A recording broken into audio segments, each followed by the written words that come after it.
Hey to the most amazing nurses. It is Dr. V here with Morning Infusion with Dr. V podcast, where we are intentional about teaching nurses how to work from anywhere around the world, making money and owning your own time, building profitable nurse coaching and consulting businesses. You will hear from amazing guests that have grown their companies and want to share insight into how you can do the same to change the face of healthcare as we know it. If you want to grow your businesses and leverage your knowledge as a nurse to grow wildly successful businesses at the top, instead of working your way to the top, head on over and join our Millionaire Nurse CEO group on Facebook, where you can ask questions and get updates on our live and virtual events to help you grow your businesses.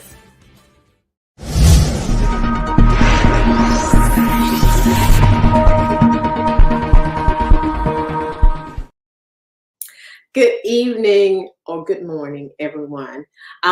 This is Dr. V, and so first we have the amazing Dr. Bridgette Jenkins. Okay, so we had a lot of technical issues before getting to this podcast, so I know it's going to be fire. Okay, so just so y'all know, so y'all need to stay in and get plugged in. Another thing is that I'd like for you to like, share, and comment on the podcast. Tell us what you like about it. Tell us what we can do better. Any of those things. So first of all, I would like to for Dr. Bridgette to introduce herself in her own words. Well, hello, everyone. First of all, I want to say, Dr. V, thank you so much for having me, inviting me to be a part of your podcast. And I'd like to greet your audience. I am Dr. Bridgette Jenkins. I am this little girl from Louisiana, Baton Rouge to be specific, living in Texas pretty much my whole life, but I still call Baton Rouge, Louisiana my home. I am your bounce back coach. I am an author. I'm a registered nurse, have been for 25 years. I'm a coach. I'm a mentor to many. But most important, Dr. V, I am a child of the Most High God. I am his daughter. So I'm a minister. I'm a counselor. I serve in my church. I serve in my community in any capacity that they need me to serve in.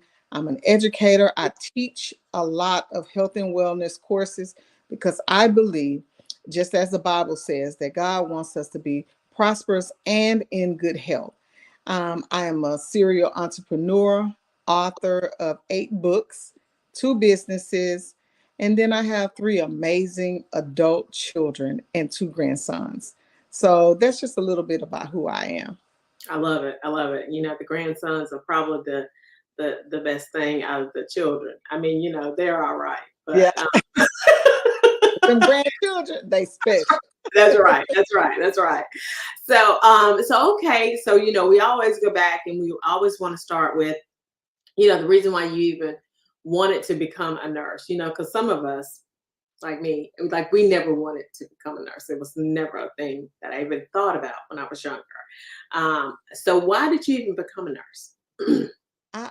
Let me tell you, you know how everybody growing up, they want to be a ballerina, they want to be a doctor, they want to be this, they want to be that, a teacher.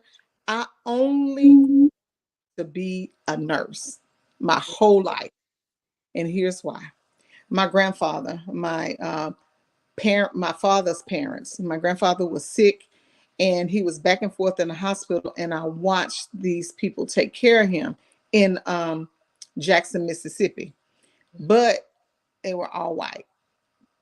And then so he got really sick and they sent him back to Texas, to Fort Sam Houston in San Antonio, Texas. And I never seen a Black nurse, never. And so I'll never forget, we were in the waiting room while grandpa was being seen, and we were sitting out with my grandmother, and I saw this lady, as Black as I am, completely in white with the nurse's hat on her head. And as she walked by, I'll never forget, it was like,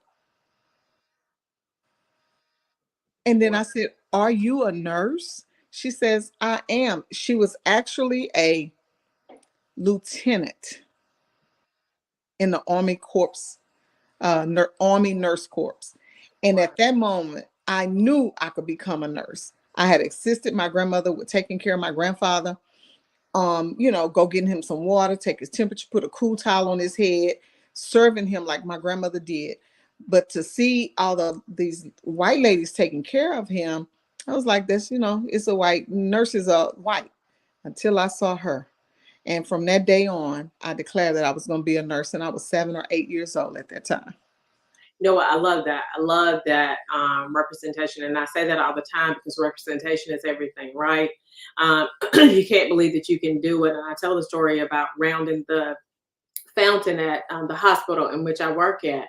And I remember rounding that fountain, and I heard on the radio that Oprah Winfrey was a billionaire. And I was like, a billionaire with a B? Wait a minute. What is going on here? And of course, because you don't, what happens is you go back and you look at their history and you think that they have something that you don't have, right? And when I found out that her mom and her daddy met at the oak tree, and that her daddy just wanted to find out what was under her mama's skirt, and then found out, and then Oprah was born, and that she didn't have, like, I thought about myself, and I thought, well, I've never had any instances where Christmas was never promised to me, or I didn't think that I was going to get Christmas. And those were times in which she had. And if she had that and I have this, Yes, I can do anything. I can be a millionaire. Right. Yeah. Right. Exactly. And so that is the moment that literally is, well, of course, there's a multitude of moments, but that was one of the moments that just really changed my life. So thank you for telling that story. Okay. So tell me, so you became a nurse, right? And so what was one of the first places that you worked at initially? So crazy. Okay. So I'm a teenage mother. I got pregnant with my oldest daughter, Amber, at 17 years old. I had her when I was 18, 2 months out of high school. And at the time here in Houston, I was going to the charity hospital. It was called Jefferson Davis. If I tell you them nurses treated me something terrible there, and I kept remembering I'm gonna still be a nurse, even in this situation where I heard constantly that I wasn't gonna be anything because I had this baby as a teen mom. I wasn't gonna make it in life. But I say I'm gonna be a nurse, and I'm gonna change how people get treated at this hospital because it was terrible. 18 years old. And so fast forward to when I graduated from nursing school at 25, my first job was at this hospital.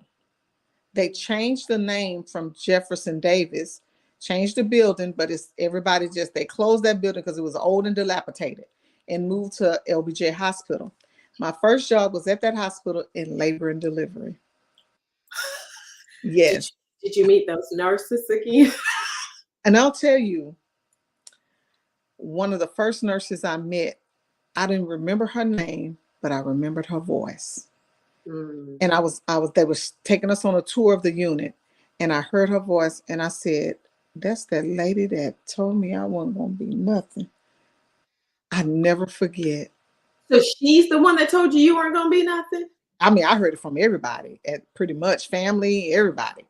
But I heard it from her, and I didn't know her name, but I heard her voice, and I remembered her voice. And when I heard her voice on the unit that day, when we were rounding all of the new hires, the graduate nurses, I recognized her voice, and I looked up, and it was her. Did you say anything? I did. What'd you say? I said, hello, how are you? Nice to meet you. And she was still mean at that hospital. She said, go on in with your group. She was still mean. Wow. But I ended up working with her for over 10 years. Sweetest pie ever. Yes. Well, she was sweet as pie to you, but after you done start working with her, but she went to the patients, was she? She wasn't to the patients either, still. Yes. Wow. So I picked that job because I said, I want to change how these women are treated in labor and delivery, because it was not good. Wow. Mm-hmm. I remember a story because I had this, I was listening to one of the influencers, and he was talking about this kid who had written this paper. And the kid, and so many people they kill people's dreams like that, right? I'm so glad that you were resilient and that you were like, listen, I don't care what you say, I ain't gonna do. I'm gonna do this, right? Because what he said was the kid wrote a paper about what his life was gonna be like. And because the teacher said, you're a nomadic kid and you're not gonna make it, and she gave him an F. And so he took the F home to his daddy, and he was like, what do I do about this? And he said, well, that's your decision. And so the kid brought the paper back to the teacher and said, you keep your F, I'll keep my dream. And so years later, because what he said was he was going to own a ranch with all these horses, and it was going to be, he described it to a T, right? And it was, I want to say 42-acre ranch. And sure enough, that same teacher came back to that same ranch with a number of students, and she said I was sort of a dream killer at that time, but she was glad that he had made it out. Yes. That's crazy. Yes. Crazy, crazy, crazy. I love that. So, okay. So now tell me, now you go and you become a labor and delivery nurse. After you become a labor and delivery nurse, how did you transition to become a Dr. Bridgette Jenkins? Okay. So I worked in labor and delivery for 10 years. I love that place. I love what I was doing at the time. I loved my coworkers. We're all still really close now, even today, some 25 years later. And so I got sick. I started having health challenges. I was losing my vision. I was going to the eye doctor every 2 to 3 months, like, these glasses not working. He's like, we just did got glasses. I'm like, they're not working. I don't understand what's going on here.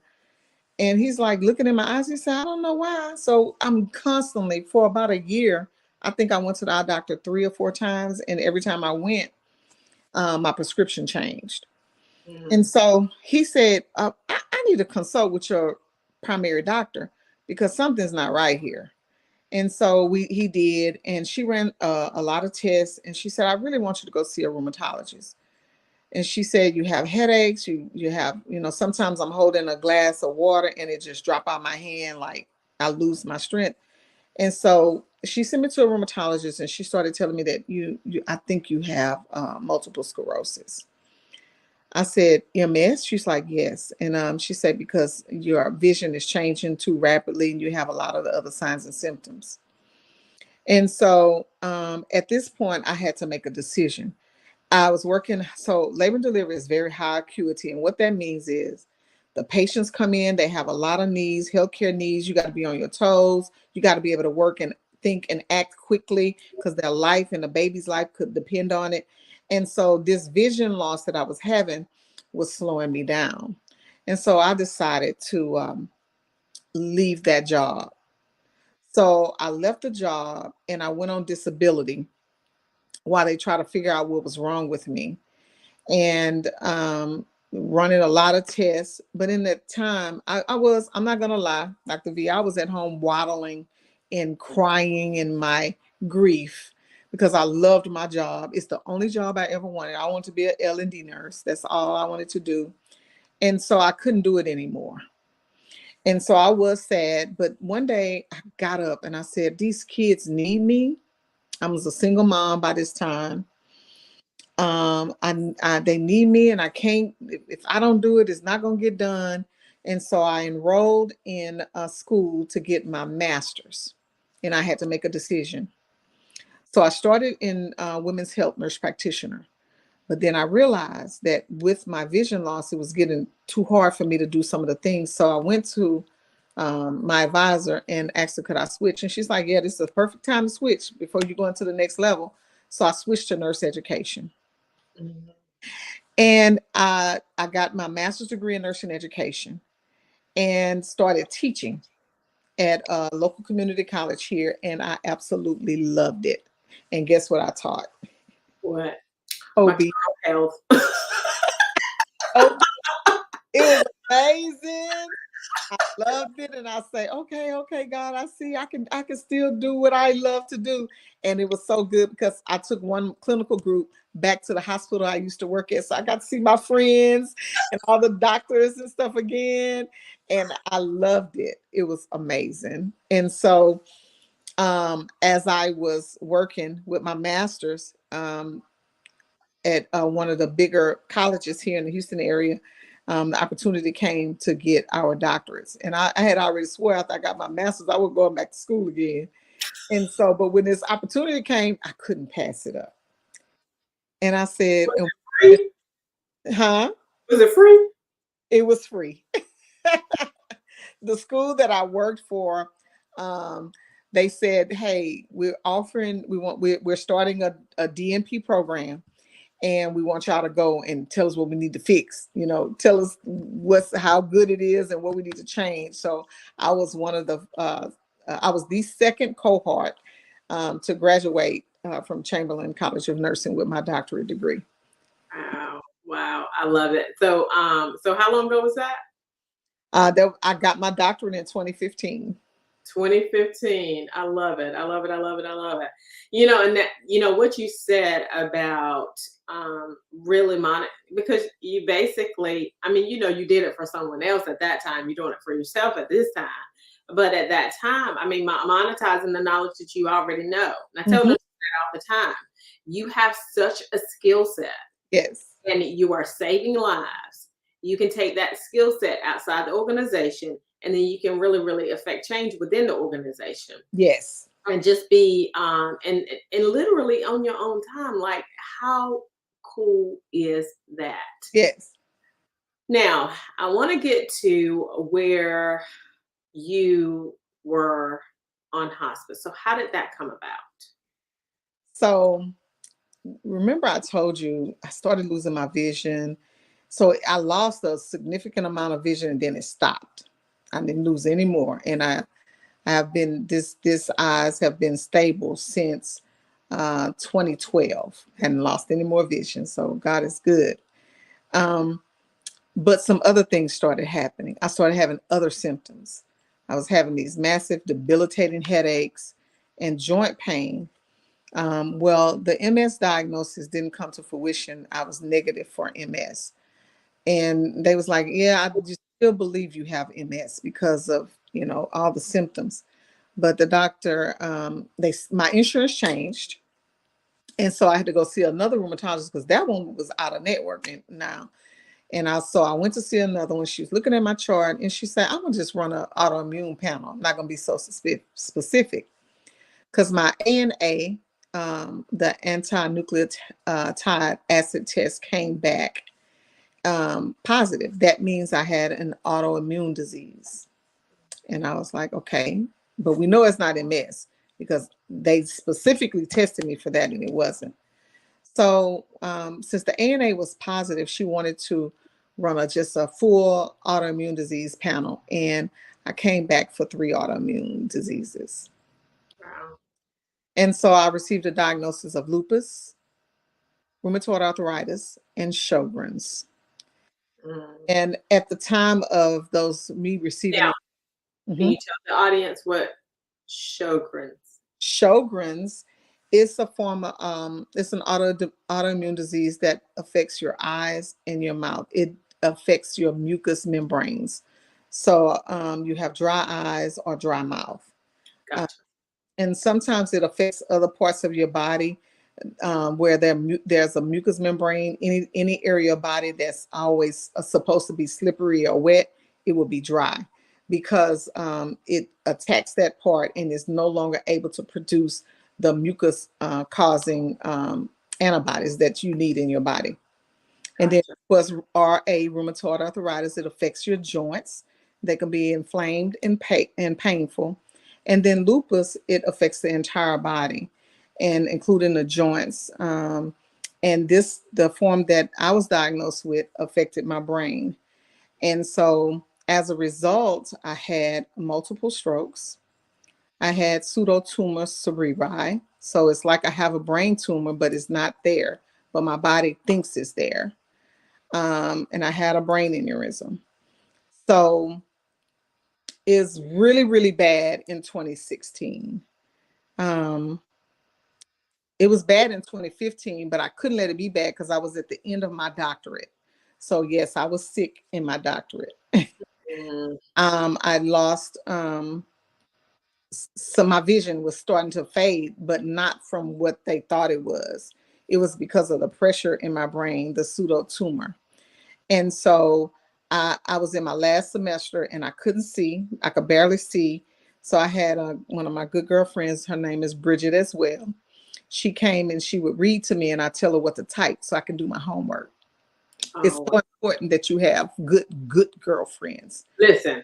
good people around to help you, because she helped me. I'll tell them what to type. She read, because I could process what you read to me, and they type it and I get my assignments done. So yeah. And so I fought in 2016. I was working part-time. I was on disability and I was traveling with my organization, still trying to have some kind of normalcy in life, although I was in excruciating pain every day. Taking multiple pain pills, on steroids. So I was about, at this time, I think I was about 254 at this time. I weighed 254 pounds because I was on the steroids. So it was a very dark time for me. But in 2017, it really got bad. Um, my head was hurting so bad. I couldn't walk. I couldn't even bend my knees. I couldn't bend my fingers. My elbows were so full of fluid. I couldn't bend my arms back. I just stayed stuck in one spot. It was really bad. And the doctors were saying I was constantly in the hospital, in the hospital, in the hospital. Um, in the last visit, they said, we're going to give you some oxymorphone for this pain because it was really bad. And I was on morphine, I was on fentanyl, and I still was in severe pain. It was so bad. Dr. V, was so bad. I remember praying and asking God to go ahead and take me because I couldn't, it was so bad. I would put a towel in my mouth because I was gritting my teeth down, bite my tongue, scraping my teeth because the pain was so bad, even though I was on all these heavy pain meds. Wow. And I remember I was in the hospital and they had done multiple tests. And this doctor, they flew him in from somewhere to see me. And he came in and he said, I'm going to do a spinal tap on you. I want to look at your spinal fluid. He said, this is bad. And I have a suspicion, but I want to see. He said, have you ever been told that you had encephalitis? And I was like, no, that's when your brain swell, inflammation in the brain. I said, no. He said, have you been outside and gotten bitten by mosquitoes, anything? I said, no, I don't get out of my bed pretty much. And he said, okay. He said, I'm going to just run some tests. And I'll never forget, I went, they took me down to the area where they do the spinal tap. And I hear them talking. And he said, I'm going to need you to hold real still. Now I'm an instructor. I'm a nurse and I'm an instructor. So I noticed, I said, I know the spiel. I curve my back. I'm on the table because they didn't want me to sit up. They wanted me to lay down. So I'm on my side and I curl my back and I just get in the fetal position like I'm supposed to. He said, you know the drill. You had one of these before? I said, no. I said, I'm a nurse. I'm a nurse instructor. I know what it is. He came around and he looked. He said, you a nurse? And I said, I am. He said, thank you for your service. I said, you're welcome. Thank you for your Doctor, I like him already. Okay, go ahead. He said, I'm finna touch you. I said, okay. And even though he told me I still jumped, he said, are you okay? I said, I was ready for that. I don't know why I jumped. He said, you're very sensitive. He said, it's normal. I was like, okay. He said, so I'm going to keep my hand so that won't happen again. I said, okay. And he said, okay, I'm wiping you off with something cold. I felt it. It was like freezing, even though it was just cold. And he said, okay, I'm about to place the catheter. And I had a very bad headache. I will never forget it. I write about this in my book, one of my books. He played.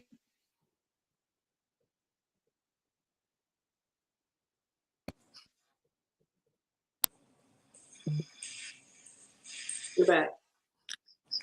So he placed the needle, and all I remember him saying was, "Oh my God, this lady is sick." Mm. And I remember just laying there, tears just started running down my face, because to hear this doctor say this, I know I'm sick. Right. Right. Because doctors, they think they can fix anything, right? Right. And so he walked around and his gown was wet. And I looked up and he said, "How do you feel?" I said, "My headache is gone." Mm. He said, "I figured." I said, "What's that on the front of your gown? Is that CSF?" He said, "Yes." So when he accessed my spinal space, the fluid just shot out. Wow. Pressure was so much. But I felt better. So over the next 6 or 7 days, I had one almost every day. Wow. It was just constantly building up, headache. My head started hurting. They called the doctor, they come. And so on the last day, he said, "We can't keep accessing your spinal space." He said, "It's high risk for infection and death." He said, "Bridgette, there's nothing else we can do for you." Wow. And I was like, "What do you mean?" I'm a nurse. I've heard this before, right? Right. He said, "There's nothing else we can do for you." I said, "Well, what's causing this?" He says, "All the autoimmune diseases you have." And he said, "We're going to send you home. Just make you comfortable." Ugh. How did you feel in that moment? Um, I was afraid for my children. How old were they? Um, the oldest one was 5. The next one, he was 19. No, he was 17, getting ready to graduate and go off to college. And then my baby was 15. Mm. And she was home and he was here too, but he left and went off to college, and it was just she and I. So she saw me at my worst, and she was there. She actually drove me to the hospital, that last admission that I had. Um, so my play sister Deidre, she picked me up. Well, she followed me, my daughter and I home, but they gave me all these prescriptions, and the oxymorphone, the only thing that was really helping with the pain, um, we couldn't find it. She went to like 6 or 7 pharmacies. But I had the fentanyl, I had a fentanyl patch, I had morphine pills. And so we were taking that. And then that evening, a nurse came, and she was from a home health agency that was supposed to get me in. So I was having a nurse. I had a grief counselor come. And then the second day is when the nurse came from hospice. Um, and I was by myself. I was on the couch because when my daughter would leave for school, I would go get on the couch because I couldn't come down the stairs alone. And we had this thing on the door. So if they called, if they rung the doorbell, I could answer the door. Gotcha. And the door was open because I couldn't get up. It was unlocked, I should say. And so I said, "Just come in." She said she was a nurse. And I said, "Just come in. It's open." And she came in and I said, "Who you're with?" And I could barely see. And she told me some hospice. I said, "No, you got to leave." She said, "Ma'am." I said, "No, you got to leave. Get out of my house." I said, "I will live and not die and declare the works of the Lord." She said, "Ma'am, I said, "Get out of my house. I will live and not die and declare the works of the Lord." And I say, "You got to leave now. Get out now." I'm weak and barely can move, telling this woman to get out. I'm trying to get up off the couch because I really need her to leave. And she said, "Okay, I'm going to leave because you seem upset." I said, and I just remember keep saying, I will live and not die and declare the works of the Lord until she left. And then when she left, I got back on the couch. But at that moment, I began to pray and ask God if this was the end for me. And I said, if it's the end, okay. The kids are going to be okay. I made sure they have policies, they have what they need to have a good start in life. I know I've instilled what they need to be amazing adults. I said, so I'm gonna be okay. And I said, if it's time, I'm gonna go. And I went to sleep. And my nurse came, and my TV stays on TBN. Even now, it's on TBN. And the preacher on TV, he was saying, if you got something that's killing you, won't go away, a habit you need to get rid of, you need to pray and you need to fast. Matthew 17:21. You need to go on a 21-day fast. So I was like, oh, I said, we need to go on a fast. So my nurse and I laughing. And I said, yeah, we need to go on a fast. And she's like, you can't go on a fast. I said, I know. And so I was talking to my girlfriend on the phone, Brig. She called every morning. And I said, I heard this preacher said Matthew 17:21. Read it to me. And it says some things move by only fasting and prayer. And I was like, oh, okay. And then she said, okay, well, I'll talk to you later. When I get off work, I'll call you. So we followed, her name was Kelly Lane at this time. That next morning, we were watching Kelly. She called me and wake me up. You up? I said, yes, on. She come on Facebook Live and pray every morning. And she did a little preach. She preached for a few minutes, and then she said, y'all, God told me to tell me somebody on here need to do a fast, a 21-day fast. Second time he done told you, you better listen to him. It's gonna change your life. And so my nurse was there, and I said, I gotta do a fast. She said, Miss Bridget, you can't do no fast. Yes, I can. You're gonna kill yourself. I said, and I'm gonna die anyway. Might as well fight.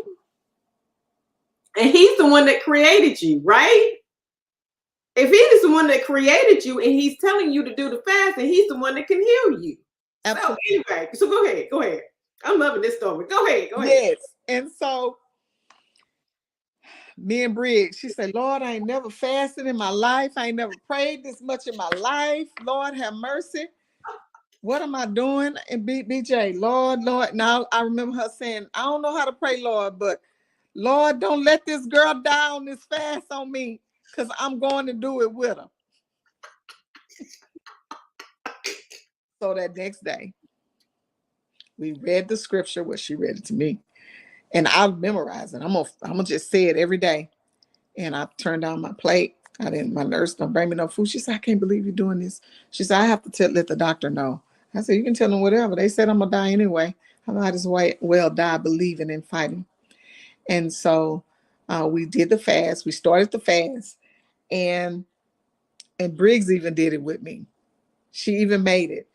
And I remember about day 7 or 8, my nurse said, Miss Bridget, she was looking at a paper. She say, I say, yeah, my vision was coming back too. She say, you haven't had no morphine in 6 days. I said, huh? She said, you in pain? And I started touching my body. I was like, and I started. This is so good. Thank you, Jesus. Thank you, Jesus. I say, because you could touch me and I would jump. I was always in pain, constant pain. This is so good. I said, I'm not in any pain. Are you sure? So I don't remember when I stopped hurting, because I had hurt so long and so bad. I don't remember when the day was, but when I realized, because it had become a habit to be in pain, right? Mm-hmm. But when she brought it to my attention, I was taking my regular meds. She would just give them to me. But this morphine, you had to sign for it. Mm-hmm. You had to write it down. They had to keep a log. and I hadn't had none in 6 days. Wow. And I was like, oh my God, I got to keep going. He's moving in my life. And I was telling Briggs, and she was happy. She came to the house. We was praising God together, and I was thanking God. And I kept going, and we made it to 21 days. Nothing but water. Wow. My life changed. I was really weak, but I wasn't sick, if that makes sense. Mm-hmm, mm-hmm, mm-hmm. The pain that I had been having was gone. The joint swelling was gone. My daughter said, you skinny. All that inflammation and pain in my body was gone. 21 days. Wow. So at the 21-day mark, we was praising God and thanking God. And Kelly got on. And then she said, okay, y'all, this is the last day of our 21-day fast, because, we did it together. And she said, but somebody got to keep going. Mm. She said, God wants you to do 30 days because he's not done. She said, no, it ain't me. My girlfriend, Briggs, she said, it ain't me. I'm about to eat. About to go get me a steak. Yes. It's me. It's me. I'm going to go for it.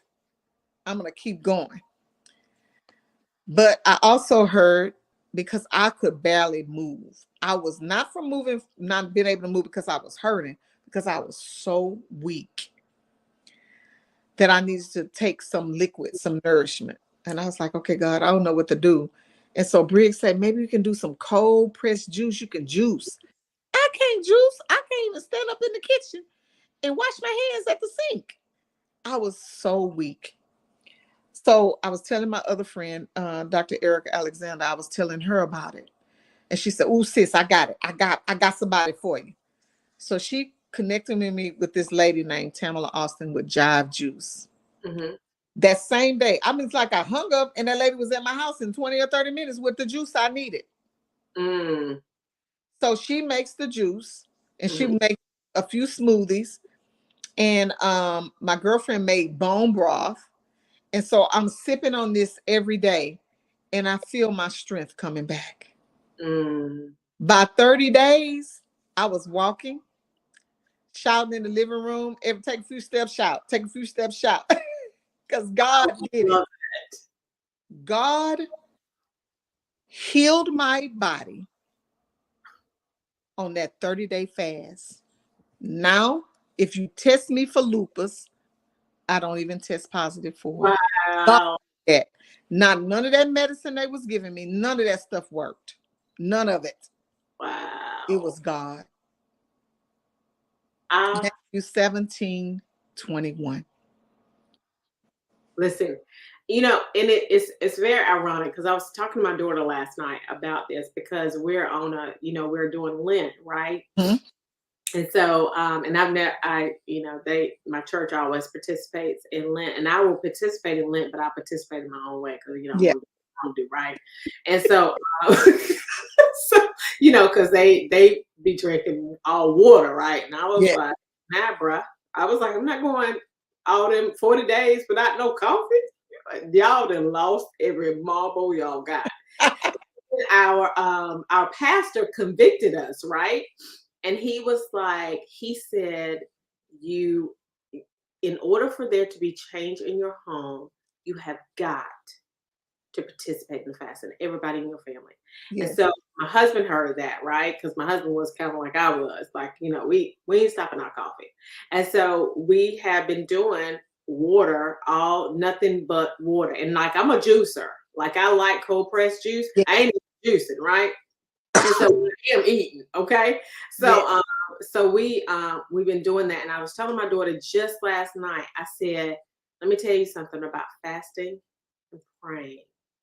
It is game changing. Game changing. Like, he will come in and he will suddenly change your life. Suddenly. And so, yeah, you know, I was talking to my, you know, because we had some things that were going on in the business, and I was struggling with the business, and then suddenly, like it turned right around, and I was like, "Look at the Lord with Yeah. this water that I didn't want to drink." Look at him working out. I love it. I love it. I love it. I love it. So this has been such a great interview. And I knew it would be because we were having some crazy challenges from the very Yeah. beginning, Yeah. right? Crazy, crazy challenges. So thank you so much for coming here. So tell people where they can find you. They can follow me on social media. I am Dr. Bridgette, and Bridgette is Bridgette, the long way, on all social media platforms. And you can go to my website, it's drbridgette.com. I love it. So we are having our master class. It's coming up. You know, it's on Tuesday, whenever. I don't know when this is going to air, but you can go to our website, vpnursing.com, and sign up for the website. And I want you to comment on Dr. Bridgette's story and tell us what you think about it. I want you to tell us all about the good, the bad, the ugly, and then also like and share this podcast because it was amazing. And I hope it inspires someone. Yeah. And so thank you for sharing your story. Because I always say that whenever the reason why we go through things is, you know, because there was a few things that I think came out of the story. One thing is that you declared life over your body. There's power of life and death in the tongue. And a Yes. lot of people are declaring death in their bodies, or Yeah. they're declaring death over their whole being, right? Yes. But also, what you went through was not for you. What you went through was for the person who will receive the inspiration to Yes. keep going. Yes. So, Don't give up. I love it. I love it. I love it. So thank you, Dr. Bridgette. You guys have a phenomenal rest of your day.